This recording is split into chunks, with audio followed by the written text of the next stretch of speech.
Ekenekwa nke Igbo Mulunze Moza, ekenekwa m unu. Happy Sunday to everybody. For ndị na-eje ụka, happy Sunday. Ọkwa anyị na-eje ụka, makwa m na-agwa m asị gị happy Sunday ọbụla. You can see that I'm looking good. Na nwoke adịgo ka ọ ya adị. Wow. Ndị Anambra unu na-amụkwa ncha. Hey, Jehova. Baba m abịago ebe tichachicha m ya nnọọ. Hey, ndokwa ka nwoke ifu na nwoke apatakwago ka o si adị. Baba m bịa wee nnọọ ewedala m isi lachasịcha nnọọ. Congratulations to baba m. So baba m bụkwa nwaanyị o. Ka m gwakwu baba m bụkwa nwaanyị, bụkwa nwoke, kwa nwaanyị na-akpụ m isi. So echọrọzi m ịma ihe ọ bụla na-akọzikwa. So that's by the way. So happy Sunday to all my followers and my subscribers and then the video m. Asị m ihe ọma ya emela onye ọbụla. Taata bụ mbọsị ụka ya bịagoro ụmụ unu chete. Let us dive into what we came here to do because Monday ya come on maka ishe m, don't worry. Baba m bụ nwaanyị. Unu mara ụmụ nwaanyị nwere aka ọlụkụ. I'm a very good advocate of ụmụ nwaanyị doing their work very well. Etagwa bịa nnọọ kpụchachicha m isi ya nnọọ ife aka nna amazi. Hey, Anambra nwere mmadụ. So that's by the way. So let us jump into the issue on ground. Unchete last week on my video nwete. Nsi na enwere one woman achụpụ n'ụlọ gịnị na-ese. The woman nọrọ di mụta nwa na-abụ. Di ya nwụọ after 8 months akwacha di ya nwụ ji were call 6 months. So I can't remember the story very well, but the story card in my platform here. Then nwaanyị dibe di were chụpụ ebu ngwongwo ezimiri wee na-ama nwaanyị was calling on Soludo Sibiko because nwaanyị bụ onye Enugu State. Nwaanyị bụ onye Enugu chụpụ ụmụazị ya ịbụọ. Why is this thing common in our Anambra State? I was saying it at that time. Saying, why in the Anambra,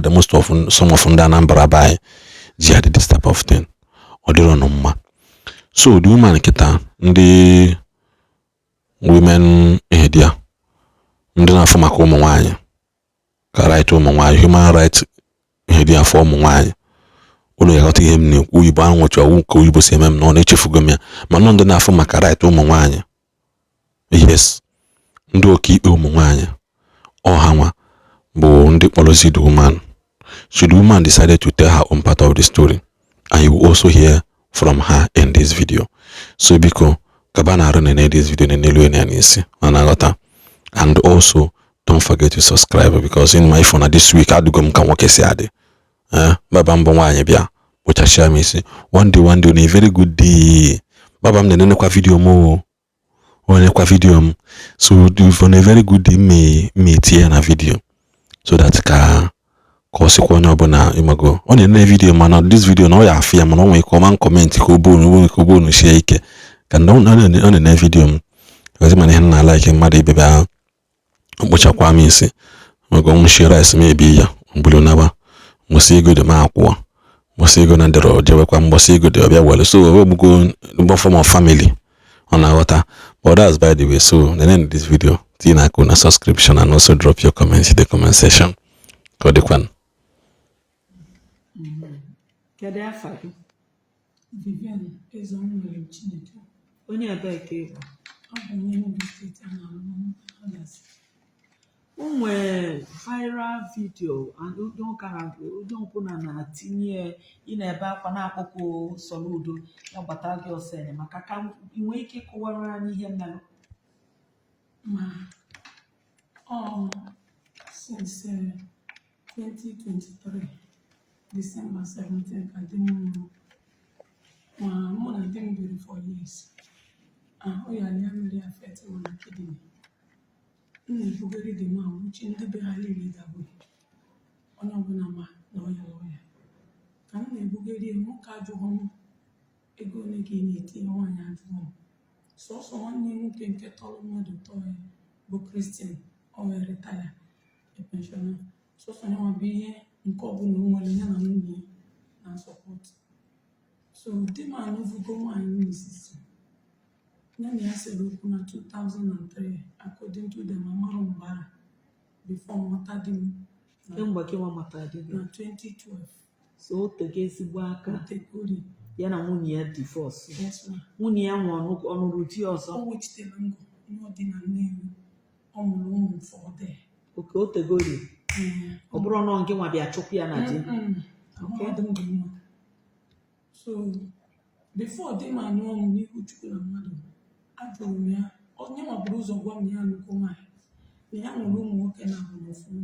ụmụ nwoke ofu na nwaanyị na nsị a kedu ebe nwunye gị nọ? Ọ sịrị na ya na ya siri okwu. Nsị a gị na ya sị ọsụ na ọkwari since 2003. Nsị a ka ihe na-eso ọgwacha m. Nsị a na ụmụ nwoke sometimes na mmadụ believe okwu ha na mma like ka n'ọnụnụ kedụkwa n'ụmụ ọsụ na ọ chọrọ ụmụaka wee gbafọ. Nsị a mgbe iji nọmba ụmụ gosi ma nsị akpọbịa na ịma nụ m na ọma nọ from ụmụ ga na ha ga-ada wee bife n'ọnụ. O wee kpọba ha na fon yọba ha sị na o nwere ihe achọghị ha na ha kwa ụmụaka ahụ wee bịa dadị ha bịala echiri m pọreji ha nwarichiri gburu ma ụkwa nsakala ha buru naba. Papa ha wee sị ya na ọka ha gwa ha na ya chọrọ ịlụ nwaanyị. Nke ada na-akpọ Chidimma nke nwoke ahụ ọga m si na omele almost 8 years ka mgbe ahụ ya na ya fudobelu n'ọda adresị so sọsọ ụmụ nwaanyị na-agbọbụ ihe bịalụ nwee ọmpa ha wee sị na ọnya ya ọka ya gbuo unu na ya chọrọ ịlụ nwaanyị. Ha sị ee isi na beta na ha enwekwe taịm ịbịa vụgaribe mmadụ ma ọ letebe mmadụ ọ kakwa mma bụ nta ha nọ na ha enweta taịm mmadụ na ọ ma na mama ha ya ekweneta ka ha rute nso. Mgbe sị ha ka ihe na-esiri papa unu na mama unu na bifo na ọ dị na mma na ike ịmata ihe siri ha sị m sista m biko na nche ịlụ papa ha ma ụlọ papa ha na mma ha mere ahụ na ọmma ha chọrọ papa ya okwu na mma ha mere arụ na nche ịlụ ya ma ụlọ bịa n'otu a mpa ha na-akọmplen na ha ga-abịa nso na ọmama ha na ife na ụkwa m bunyere ha Chidimma bụ onye kwuru na ha bụrụ ụkwa na ya gwa mama ya na ya baka ya chibiri oge bụ enwunye n'ụlọ.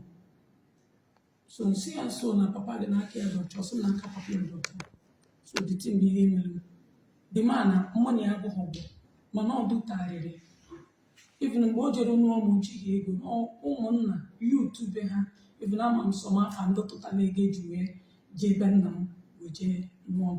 so duto dị ma na-ejighị ego ndị mmadụ ihe nkote ụmụnna ha ụmụ yutu be ha so nwee lata na banyị na onye ọndụ banyị si abụkwu na dis man na-ebiri enyemaka na nweghị ka ọhịa n'ọkwa ndị mmadụ wetara ego eji chọọ ịnụ ka ha merie ebere ma famili m abụghị famili nye ha nwere ebe ebere ejee n'oche ahụ mụ na ha bi anyị na ọfụma nsogbu adịghị ịbụ nke ada ahụ na teaching hospital na-ewu ọnụkata bikos anyị ogo m ha na-erute papa ha nso ọnụkata ọkpọ papa ya na fon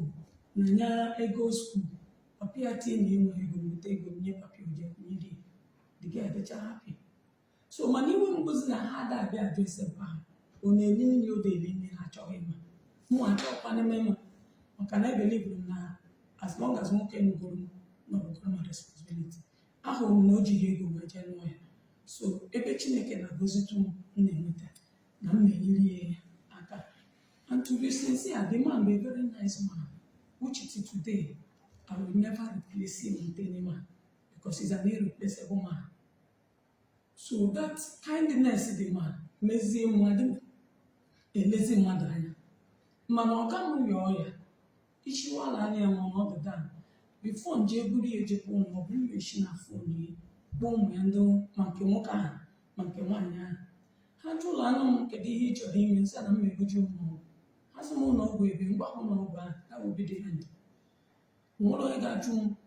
ijiri 1 naira nye ijiri 2 naira nye nke ahụ dị wute na nke gbaziri m anya mmiri bụ nke ọ yara bifo m mgbe kpọọ ha na fon sị Chidimma na ahụ adịghị mkpara anụ ọdụda ọsụ m kedu ihe nchọ ka mmehie nsị a na-achọ nke ebuji ụlọ ọgwụ ka ebuji Fatima ọsụ m oke ma nwere moto nsị ee ọsụ m oke si buje bie nsị na mahịa na nke a na-asọ mụ anyị ebuzi eje na mma anaghị ikike ụlọ bịa ka anyị chado onye na moto vụrụ ejebe ụlọ ọsụ na m akwago nwanne nwoke bụ Kristian nsị na Kristian dawe ọsụ m kedu onye okwu ọsụ na nsị a na ọsụ m kwuru ọsụ oke mkpọ chịkọdị si ya na ha adịghị mkpa achọrọ ebuji ụlọ dị ga esi m okenye ya na-abịa mgbochiri ma ha sị na ha na-abịa nche na ha na-abịa onwere onye hụrụ ọga m na-adịzi taa ọkụbazi ebe 6:30 fon ọga mụrụ ngaba mgbe a na-agbagara ego mechọ chọba moto ka iwe buji ya mpike fon ahụ ọ bụrụ nwaanyị the person sị m kee maka Filimon si ya na ọdụ ọsị na ya nọ n'ahụ agaghị ya sị ya ọsị m ebido ego ihu na ọ bụ nsị ya mba ọsị m ka ihe a na-eche nsị ya na ọnwụ ya ọsị m thunder fire me odibo baby nurse na ya agbago this man time without number na ọkwa onye mụrụ ụmụaka na ụmụaka etoga na ya agbago onye mụrụ na ihe ọbụla gbasara this man ma nwekwana nwa mmụọ ma akpọ ụmụ ya ihe ma hapụ na ya ka ọmụmụ mụ nọ ebe a nchebe ụmụ ya ọ sị na ya nwere nwa onye mụrụ ya nwa ụmụ nke mezugoro ya nsị ya madam na ndị a na-ekwu okwu ihe a bụ ụmụ first wife ya na mmadụ ana mmadụ nke ọsọ nkọmọ shapa baala m mba so ọzọ ka m dobeziri fon ka nwanne di m bụ kristian na-asị na olu onye a bụ ụlọ onyinye nwunye sopa mgbe azụ ka mmazịla na m enwere okwu wee maka ụmụnne m niile wee juzie ma ndị nọ na-ewi ha ji eju ewee chọba moto n'abalị ahụ enwetaghị moto bụrụ n'ụzụzụ ụtụtụ enwetazi moto buru ejebe Fatima ewe na Fatima kpọba ha na fon si ya na mkpa ha dịkwa ezigbote daa na ọ bụrụ na ha bịa hụ ụlọ ọgwụ na mma gbara akpọ disman ebe m na-eme ka mma ma ha nwere ha wee bịa ha erute sọsọ Chidimma bụ ihe kelere nke Chikọdị atụpụrụ ma Chidimma na-asị ya kelee na anti ọkpọpụ ya aka so wee sị ha na ahụ na-eme papa unu right from 2019 m bido na-ebu disman na-agbara na unu abịa mbe one day tinyere m nwanna ya for that letebeni mgbe afọ anụ ma nke mmele mmango mmalaka ikwuzi ụkwụ ọbụna that fort ibile mmemme m hapụ ha na uti iwe na anya mmiri nso nwanne m nwaanyị ịnọta ka ha ma na mụ nwa na-eso this man alahụ n'ụlọ ọgwụ everyday na mmadụ ka mbụ na-ebu nshi na-ebu nwa mmiri ọpọ na ikwu ọga ma onye abụ giant buo sọsọ mụ na ụmụaka m na-ekwu nwee sị mkpa site na afọ ya ka ha kpọọ nshi this man taa no more work for them so alazie anụ kpọọ my mother kpọọ m sị nkede ebe ịnọ nsị a na-anọ na ya ọsị m ọgwụ ha dị m ka ebidoro ụlọ ọgwụ si ya mama lekwa ihe na-eme ọsị m ọkwa m hụrụ that man n'anya mgbe jerebe ụmụnne m wee gbakọ ọsị na-echi otu eme mewere egwu ụmụaka ha wee megide dama mụlachibe nna ọbụkụrụ krọs m ji ekwuri so nwa gịlụ ụmụnne m lachibezi Fatima mgbe a na-emechego lab dọkịta wee persiste na a ga-akwụ 50,000 ha wee gwa dọkịta na ha ma nkwụ the money except ma ọ na ha hụrụ result lab mgbe rutezi ọbụna lab aftago dọkịta sa na ya amaghị onye ụlọ na ya hụrụ na ọka nwunye ya pụta ka enye ha lab nrutezie Chidimma wee sị ma ntị na lab aftago na dọkịta si na ya chọghị igochi ya wee gbakwuru dọkịta si ya biko na onye abụ first dọkịta ihe ọkụ na ị hụrụ na the lab wepụta ya ka ọgwụ dọkịta wee sị ma nsị a gochie na ọnya nwere right ihe mgbọbụ nwunye nna ya dọkịta wete were edobe n'elu ihe na dọkịta selu dị lab dọkịta sị ngwa sị je kwụzi ụgwọ 50,000 ka ebidozie nye bi ihe treatment before ntọ n'otu after ka o sechelu that lab nwụzonye nwa sọsọ ụmụnne ana mgbe ha bịa na ha bịa kọndem mba Fatima na Fatima ha bụrụ ezigbo ụlọ ka ha bụrụ mpa ka ha chọta ambulance dọkịta ha jebe teaching so that statement ahụ dụtọ na ha akwụghị ụgwọ wezie ndị nọọsụ olu n'abalị ha sị na ọ bụrụ na ha pụta ha ụgwọ mgbe a na-ega ya ewere 150 and my brother chọrọ ịkwụnye the money ma amp ya netwọk adịbụ ha sị na ha ma ntritizi ọga m ntị na ha pụta ụgwọ ka Chineke chiri na mmadụ ọkụba ebe fọ ego wee batabazie ụmụnne m wee tinye ebezi ego the man nọgide oxygen 2 weeks wee survive ya nka megide benata nwoke ebe ewetara akwụkwọ ebe a sịrị na a na-eje zọta onye ọya na-ebughị ewe ije ka ụmụaka chịrị n'ụlọ ọgwụ ahụ fụọ ha bịa họzie eke ifu na ịkpọ na fon ha kpọkọrọ adịdị kọmplen mvugolibe dị maka ebe ọmụ nwere m ebe nyere anyị direction na Benin ụlọ ọgwụ dị na Benin mụ achatara moto bụrụla anyị Benin anyị nọgide na Benin tie ndị night bifo anyị alọta ihe nna azọbụ ya bụrụ n'ọndụ ụmụaka ahụ nwụrụ emekọtara ndị nọọsụ n'ụlọ ọgwụ Fatima wee sị m nye ha nọmba nwa dị m akpọ ya na fon ozugbo ndị nọọsụ na-asị ya na ekwe lab asị na a ga-eje na Nnewi and dọkịta sị na weta dị lab na ya ma ntritizi ọga ọ sị ya nọọsụ na that man abụrụ their responsibility na ha nwere lot of ya nwere ụmụnne ndị obere ya ga-azụ ya abụrụ nọọsụ ga-eti si ya what of ọ bụrụ na this woman anọ ọ sị ọnwụọma the nurse wee kpọọ m sim sista nke a sị na onye abido osi akpa the woman bebezie anya mere vish nwere oshi akpọbazie Oluchi nwanne etiti si Oluchi na ọga m na mmadụzi biko jee na banki bitere m na ọga m dịchara na mma Oluchi nye ome na mbidoro n'anya ma mma the boy seems like a good instead of go to 3 million to bring photo because the rate the thing they are na pay half ego the boy risk your own take the boy you can't just leave the video at the charge here ọga m wee sị ewee na-agwa ọga m ihe ahụ nwa ya nwaanyị kwuru maka ọ nọ conscious ọma ahụ bụ okwu ọga m wee sị ka ha tara ya wee weta fon kpọọ ya si ya Chidimma na ebe ejere kịta ya lekwa ihe a sị na anyị eme na-emechi enye ya ga-survive ọsị ya kedu ya ọmpi agwacha ya ọsị ya ego ole ọpịa sị ya na ya mahụ ọsị ya na mee nkwari ọpịa wee mechie nkwari kpọcha ndị ọkpọrọ ahụ ego ole ọkpọchie ọsị okeke ya bịa kpọchite papịa sị ya ọkwa ị nwedere ana ọsị ya na ya nwere n'obi ọsị ya dịele ya ewezu ụmụ onye ahụ gbochiri mana shishi ya ya taa ị hụrụ ya na ụmụnne ya ego ha ya taa ọka wee tinye onye ahụ na-adọrọ ebe a nke ọ dara chukwaba bụrụ efu n'ọya ka ọ nọgidezi anyị nọ ọga m nwụrụ na 17th of December sharp 12 na midnight nweta fon ọga m kpọba ha nọmba ha dị switch off oru n'ụtụtụ kpọza nwanne dị m sị na nwanne m nwoke ahụ gbụkwa nọ na rọsh ya sị mama kpogo Chidimma sị na nọmba ha dị switch off sị nye ha dị nọmba ọkpọ ha ndị mmadụ jụrụ na ya ọkpọ Chidimma sị na papa na ngokwa ọ sị oke o n'ihu ndị mmadụ ọ sị oke o oke kedụkwa ihe unu chọrọ ime ya ọ sị ya Chidimma kena onye ya na-agwa gị na ọmụgo bụ papi ọ sị ahịa kedu ihe bụ biznes onye nwụrụ anwụgo ọ sị oke kedu ihe nchọ ka o mee Christian wasị ya for his own mind na o tego this man na ya na asị ya kwuo ka enyi ya ka enwe ike kwadobezi ọkpụkpe ọ sị oke by what time papa esi oke ka ha kpọọ ụkọchukwu mepụ ihe dịka ebe 3 or 4 ọ sị oke anyị akwụrụ ụmụaka ọ na-akụtu ha bịa ha iche trọza blak otu okpu kpuchichie were glaasị kpuchie na face mask wee bịa gaa strat debebe ozu papa ha dọrọ nwa nọ n'outside so ndị nọ n'ime wee pụta na-asị onye nzuzu so ịma na ịmara mpa gị ihe ọjọọ ọ n'ozu ka ị na-ayị ya mgbagharụ n'ozu ka ọ na-ayọzụ papa ya na-agbagharị ya na ya mana ya mere ihe ọjọọ ebula ọga m nye na ya nke nwoke ahụ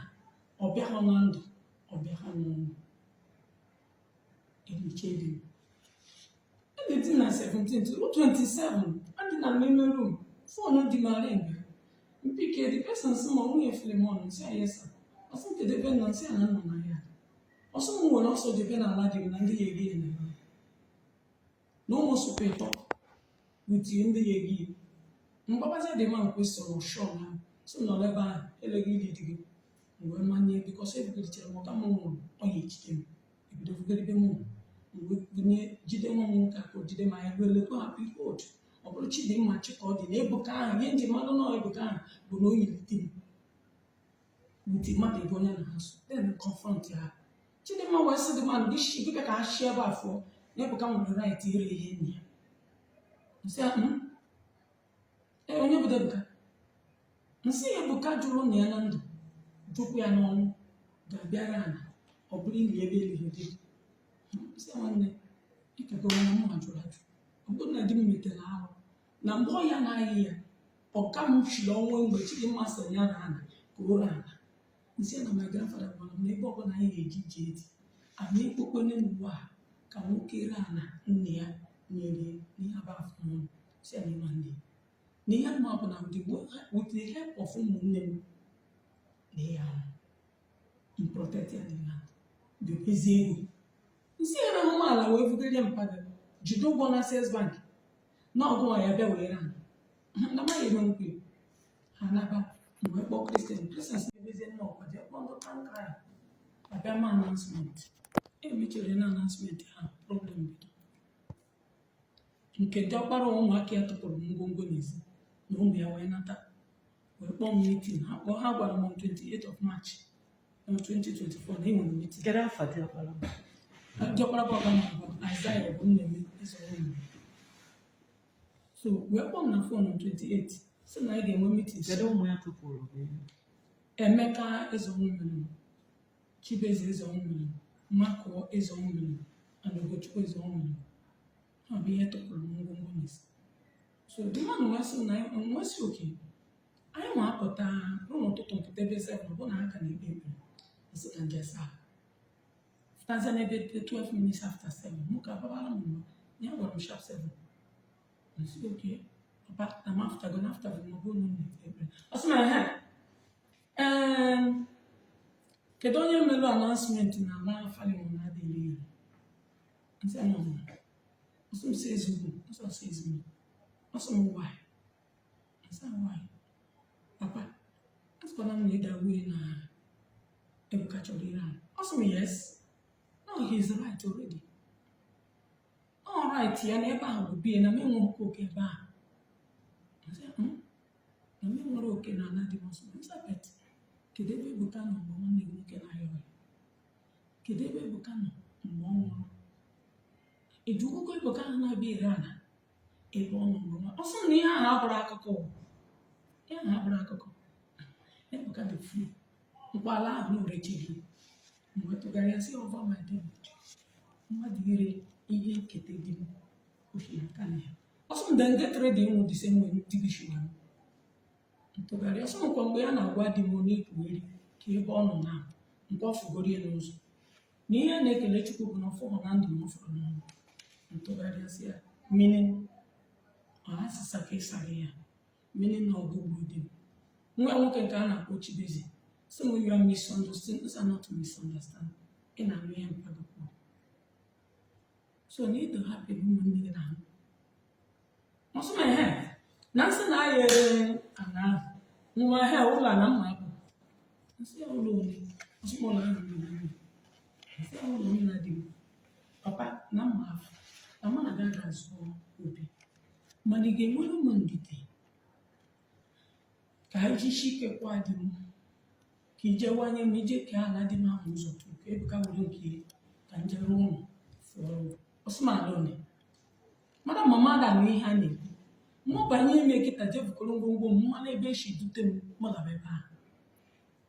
anụlụ ga anụ ahụrụ mbọchị anụlụ nsọdụ na ịda agwa ya ọgụgwara nwanne gị nwoke nya je kpọrọ ichi onye nwe ụwa na ị nọ n'ụlọ ọgwụ na ihe na-eme gị n'anya nwoke jere mụta m nsị mana ka a mụtachara m na ịbatara ọkwa kpere m ekpere ọsụ na ya ekwuchego na mma afọ na mụrụ na ụmụ ya akwataghị ego na mụrụ na Chineke agọzi gị na ụmụ ya ga-akụrụ ebe ahụ mgbe nchekwa na ọpụlepụle mụ na nwa m wee jebe chọọchị na-abata ha nwa anachibezie nke ha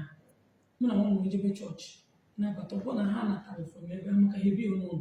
sọsọ mụ na di m bi na ụlọ ahụ ọbụ na ha ebekego kere jekwa ochie geti nsechi ma na nna anatakwa njekọba aka ọsọ onye na-akọsị ya na onwe ifere m ọsọ na m emeghị espaya nsị ya papa na aka m ekwu akwa uju mgbe anya ndidi ka ihe ifo na-akwa uju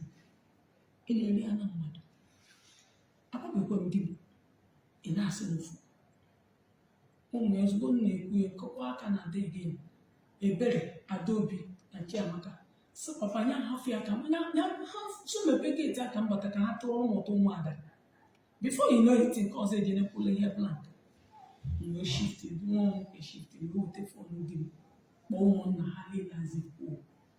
kpọọ igwu Arinze Okin demandawe kpọọ ma PG Nwogadasi kpọọ ha nchabele kpọọ Johnson Ekun wee kọwatara asị m ihe na-eme kịta si asị m okedebe ebe m nọsi ana m n'ihu ụlọ Fabian dị Fabian na-enwe ya akpọkọ iwe ha wee kpọbazi ya na fon ma wee yiri ofe efe Fabian bụ onye sị na mụ je chee ebe mma ahụ ntụ nwa ka ha ruo mgbe duru nwa m nwa nwa na ewidokwa duru mụ na nwa m jedebe ebe ewute ofefe ahụ fefe nwa m ejela akwụkwọ ole na-egote exam datem ebe a ka anyị nụrụ ha wekpọ m na fon ụmụnna wekpọ m na fon ndị Fabian sị na ha ekwuchego na ọnụ na ya zaghasịrị ya ya so m ka ọ nwere ụmụnne isi aka ya ọsọ mkpọzi ụmụnne m ha take action mkpọzi ụmụnne m si na dị ebe ọ na ọ na-abụ mgbe na daa ma kristian bịara akpụrụ osisi na ayọ nke ha pịagbuo ya nọ ndụ sekuriti Kristian bụ nwanne di gị. na-agwa ha na ihe ha na-emeba abụ na mgbe nwaanyị a na-ata afụfụ ebugori nwanne ya nwoke ekpo nchi ekpo mma mmiri nwoke onye chụrụ ya na ya sokwu wee jee lụta nwaanyị a anọkwa ego ihe ka eji wee lụta nwaanyị so ha si n'okwu ahụ ha wee kpote ihe na ka ha wee kpugbuo ndị sekuriti wee jiri ụmụnne m wee si n'ebe ọ bụ na ije akpụrụ ayọ ka e were polisi so mụnwa onwe m n'ebe mmanụ ha wee jebe antikọt anyị rue na antikọt ha the antikọt jikwe so madam na okwu a na-ekwu na nwere ihe mmụọ ya na-abịa mụde petition to zone 13 nsị kedebe bụ zone 13 ọsọ na ya nwere ike jee bute ndị a na nsị a na m achọghị kesi ana nye etikwana ha ihe nọọ ka ọ yọọ ha ka gọọmenti yọọ ha ka akpọghere m n'ụzọ na nka na-akwado ana m etochi ihe dị na-abịagarị n'ụzọ ana akwabeghị m na kọlchọ na m etochi ihe taa outside nọọ ya nchọ ọsọ mata m ihe anya gwara m de dị leta ozugbo ka ha kpọọ onye ga-ede wee kpọọ barista land ya emekọchara barista ihe na-eme the man dere m petishọn ahụ without one naira na-asị ọ ga-edi wee wegazie ya na zone 13. nya ya DPO oziere ejebezi zone 13 Gịnị mezie na zone 13? ndị polisi abịazi ndị antikọt abịa ejeziri jee kpọta ha ebuziere ha jebezi zone 13 ha ruo na zone 13 wee sị na anụghị m anụ ana ha nwa amaghọdo onye mbụ na ụmụ m abụghọ dị m nwụrụ ya Unu epruvukwa na anụrụ ya? ndị polisi ahụ wee jụọ m sị madam edishon anụrụ gị anụ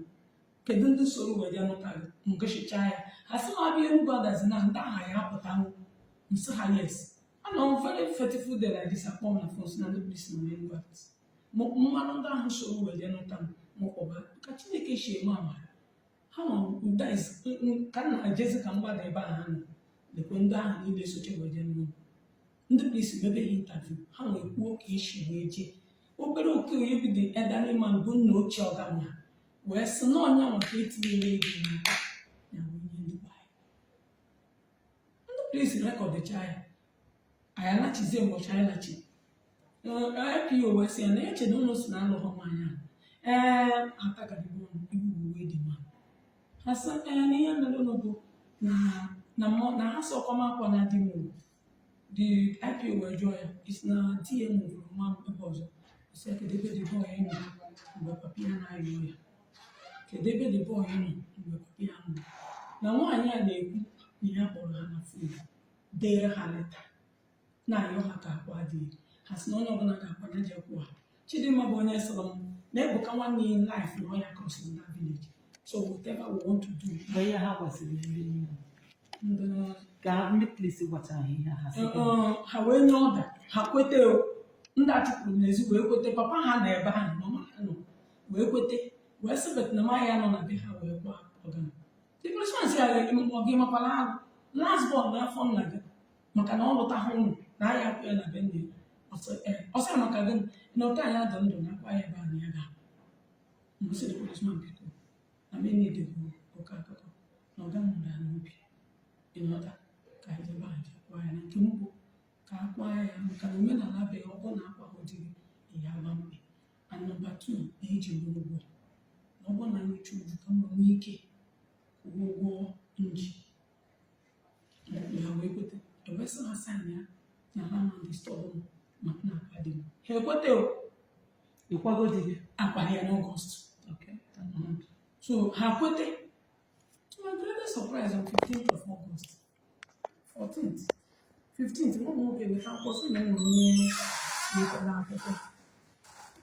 na o nwere onye nyere ya akwụkwọ enweta ọbara akwụkwọ court 1 and that 15th ahụ m nwetara akwụkwọ ahụ weki na asị m bịa court that 15th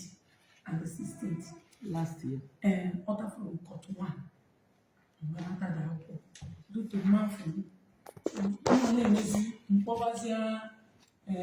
lọ ha chụpụrụ na outside si elekwa ihe na-eme dị nwa wee si nwoke gwa m nọrọ ka ya ma jebezie court nwa na ebe a ka anyị nọ lekwe ndị polisi ụmụnne ọgama ahụ eburu moto nata with ndị polisi bụ shuttle bus. So mgbe anyị chọpụtazi nọọ ndị polisi mụ atakafu ụsọ so ime ọhịa anaghị nwanne dị m aha anaghị so ma ndị na-egbu ofe ụgbọ ma ndị bịara isi nri ọbụla anaghị so anyị agbazi ọsọ mechizielu nsị ndị na-eshi nri ha jechiri nri na ọ bụrụ ụmụ maka ha na-achọ na ọmụ na nwanne di m ndị mmadụ wee na-asị oke ha na-achọ bụ n'ụtụtụ a ma e nyere ha akwụkwọ bịa kọt ha ejekwa kpọọ polisi bịa jiri na ndị avụ enwe o nwere ihe ọjọọ ha bụ uche so ha kpọrọ m jebezi Enugu ka ndị kọt mapụbaziala m absent nche na oge ebe ahụ ndị polisi naba Emeka na Chibeze na Makụ nọ na Wekipin ọga m anyị ncha nọ na Wekipin afta ka ndị polisi labara ha ncha nọ wee mee Wekipin ha ncha na ebe ahụ emere Wekipin emechi Wekipin ruo n'ụtụtụ mbọchị akwadozi steeti ndị polisi atọzi ya eyi white nwere ọtụtụ n'ime ọhịa pịam ha wee jiziere Christian Junior ama nje so ofu onye polisi si ọga na ọ bụrụ na ị nwere nwayọọ banye moto na ihe ga-emebi so Arinze ọnụọgwụ wee jụkwa ha kedụ polisi akpụghị eje anata aka na-akpọ nwanne ya asa Arinze nyafụ ọnụ ụzọ ya bụ adisman ya kwere onwe Igbo banye moto so nwanne dị mụ akpọ ya na fon ọsọ na-ekwu ihe na-eme n'ugwu so nya nwa ba moto eburu ya na niile polis steshọn n'ebe a ka ọ nọzụ wee kpọọ m na fon so na evijikwa eji Enugu asị na ndị Enugu bụ ihe na-akpụ ya a na ebe ahụ ndị Enugu bịa biri nya nwa anọghọzị na akwamozu mana ụmụ ya na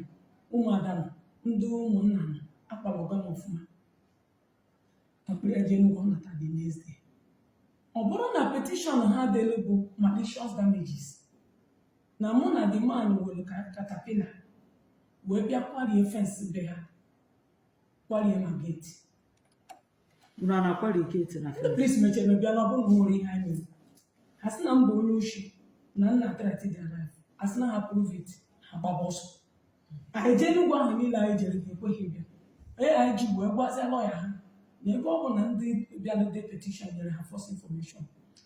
mgbe gwa ha na ihe m kọrọ n'ala akọrọ m akpụ ka ede ha nata destroy everything eweta m ofu ebe ha rụọ ụlọ ha sọkwana m madam wepụ ihe kọrọ n'ala na anyị chọrọ ịrụ ụlọ and ala ahụ bụ ala nke tọrọ ọga m direct nke ahụ nwụrụ anwụ ọga m na-akọdara na nwa wee bịa ka ụmụaka ụmụnne dị gị nwụ nke tọrọ ọga m direct ahụ so mana nwunye ya mụrụ nwa maka ala ahụ this particular ala ahụ ha na-arụzi ụlọ na ka Chukwuemeka ji wee gwa ọga m na ya ga-emegide ihe ọbanye ili maka na ọga m sịrị na ya eri nwanne ya nwoke ekpe na nwunye ka dara na mmadụ anya eri ya ekpe dị ala na-eseziri nke ahụ anyị ejeche Enugu ahụ gba ọsọ ndị polisi na Enugu wee sị nje dị counter claim petition over that ihe ahụ m kọrọ n'ala wechie na Nneni na ndị Nneni ajitezie ha ka ndị Nneni gwa ha ka eshizie Enugu buteke file of that false information ha mmadụzi na Enugu na nka yi white nwa ike maka na ego moto ka metebe nwa ha nnatazie wee jee Nneni na ejere mee ha arrest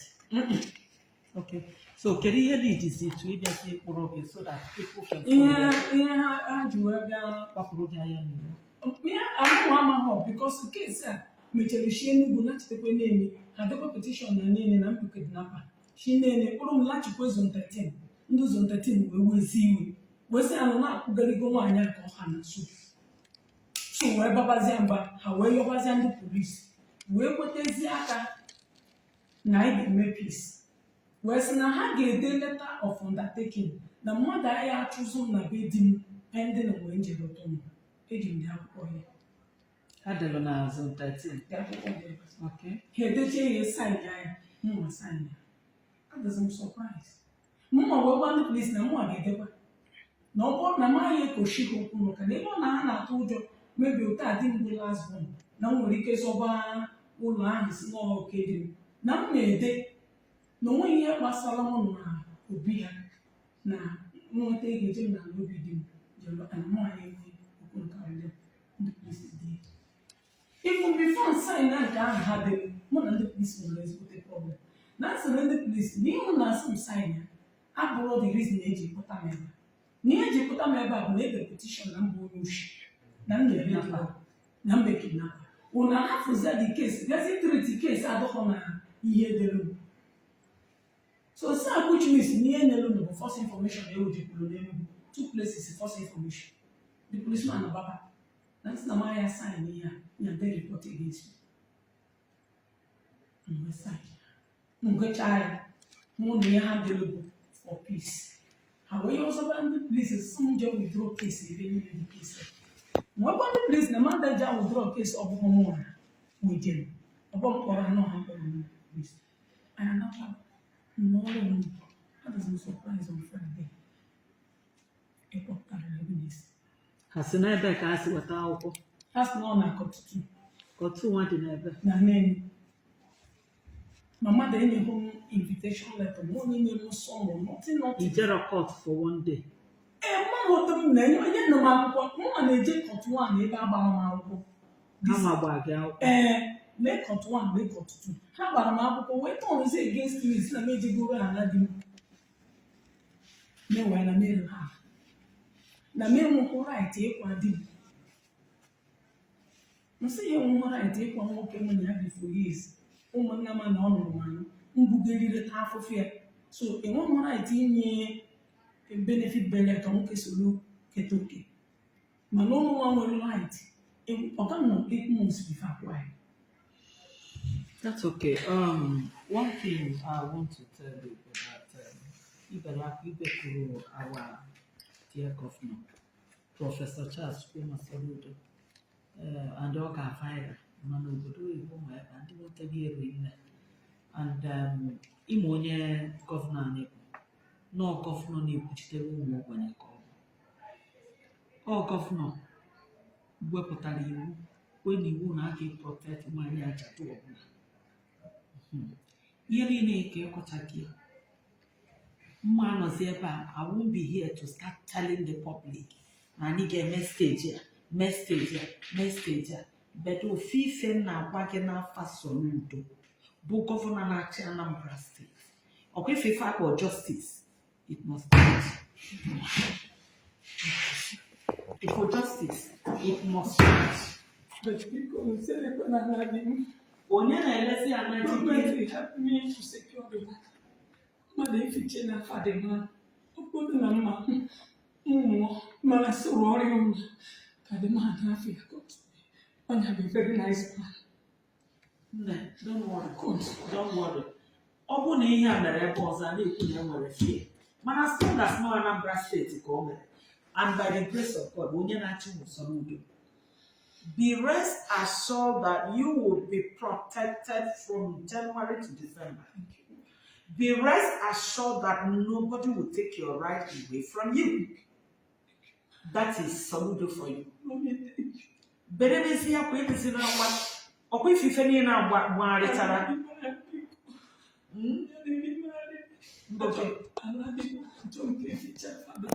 Owono na eficha fajigi. Okay? Afuni na mo e power stamps. Okay? Ebe ọ bụ na